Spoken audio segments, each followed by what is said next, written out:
隔三差五呢，我都会给孩子或者自己炖一些汤喝。今天我准备了有瘦肉跟排骨，这些食材呢我已经提前焯好水了。瘦肉这一盅呢给我自己喝的，我加入花旗参、北芪还有淮山。排骨这一盅呢我加入2颗黑蒜，给我家孩子爸爸喝，经常熬夜喝这个汤比较好。加入适量开水。每次中午要喝的汤呢，我都会提前一早放进去隔水炖，炖出来的汤呢会特别香。选择速炖的功能，预约3个小时。今天刚好休日，花了20块钱在街上买了一条鲈鱼，老板已经帮我处理好了。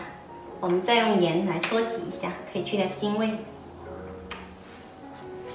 据说用盐去腥的方法特别好。用清水多冲洗几遍，然后沥干水分。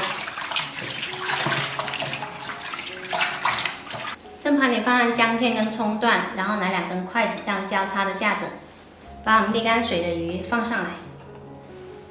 然后我还提前泡发了一些原贝，撕碎了铺在鱼身上，鲜上加鲜。一早放下去炖的汤已经好啦，拿出来调一下味，加少许盐就可以啦。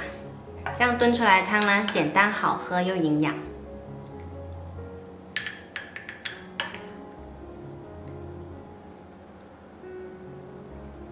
蒸锅换上蒸垫，水开了之后把鱼放上来，盖上盖子蒸6分钟。时间到了可以开盖。然后我们给它换一个盘，隔绝掉蒸出来的腥水，撒上葱丝，泼上热油激出香味，最后淋上蒸鱼豉油。